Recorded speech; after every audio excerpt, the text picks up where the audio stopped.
Assalamualaikum warahmatullahi wabarakatuh. Perkenalkan nama saya Miska Nursyada dengan NPM 10121086 dari kelas C5 Manajemen, mahasiswa Universitas Teknologi Digital. Di sini saya akan memaparkan materi tentang fungsi syahadatain. Fungsi syahadatain yang dimaksud dalam risalah ini adalah kegunaan atau pengaruh pelaksanaan syahadatain terhadap kehidupan seseorang individual maupun terhadap kehidupan masyarakat sosial. Syahadatain adalah syariat Islam yang dilaksanakan secara perorangan. Syariat Islam yang ada dalam rukun Islam, pelaksananya harus dapat dipertanggungjawabkan sendiri-sendiri di hadapan Allah. Sedangkan aplikasinya sangat berhubungan dengan kehidupan sosial. Fungsi syahadatain yaitu ada dua. Yang pertama fungsi individual, yaitu ada membebaskan dosa masa lalu. Sesungguhnya, taubat di sisi Allah hanyalah taubat bagi orang-orang yang mengerjakan kejahatan lantaran karena kebodohan. Kemudian mereka taubat dengan segera, maka mereka itulah yang diterima taubatnya. Dan Allah Maha Mengetahui lagi Maha Bijaksana. Quran Surat An-Nisa ayat 17. Kemudian Allah mengampuni dosa hambanya melalui berbagai jalan. Di antaranya, yaitu ada berdoa memohon ampun, kemudian melalui proses tahkim dan pertaubatan, selanjutnya melalui pelaksanaan syariat syahadatain. Yang keduanya yaitu membebaskan dari segala bentuk penjajahan. Menurut Yusuf Qaradawi, apabila seseorang telah melaksanakan syahadatain, maka ia akan terbebas dari penghambaan diri terhadap segala sesuatu, benda atau makhluk apapun, kecuali penghambaan diri kepada Allah semata.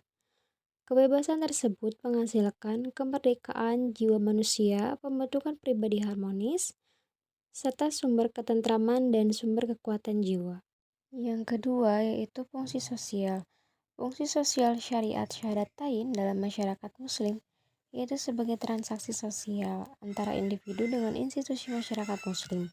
Transaksi sosial ini menimbulkan ikatan sosial dan interaksi sosial dalam masyarakat muslim.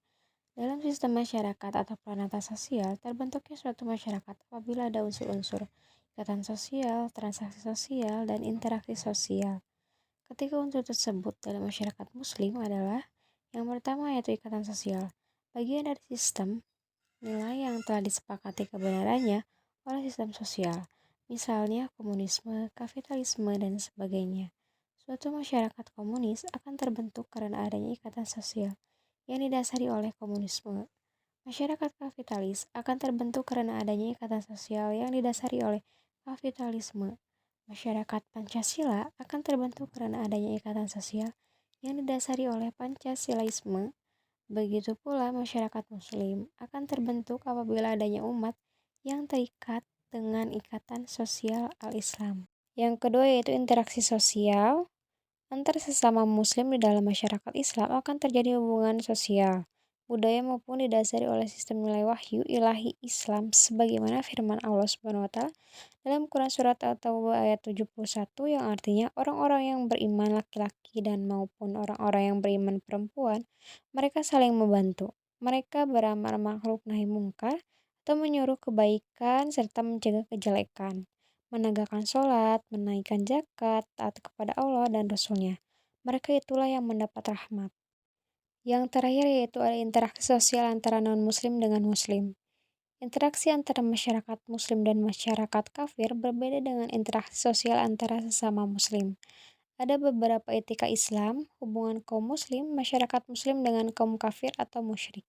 Masyarakat kafirin atau masyarakat musyrikin antara lain yaitu tidak memaksakan agama kepada mereka. Terdapat dalam Quran Surat Al-Baqarah ayat 256.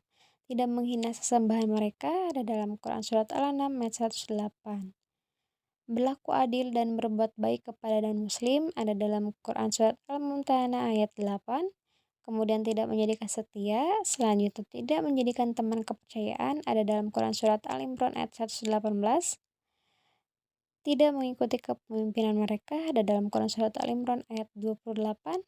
Dan yang terakhirnya yaitu memerangi mereka apabila mereka memerangi dan menghalangi dakwah Islam ada dalam Quran Surat Al-Baqarah ayat 193.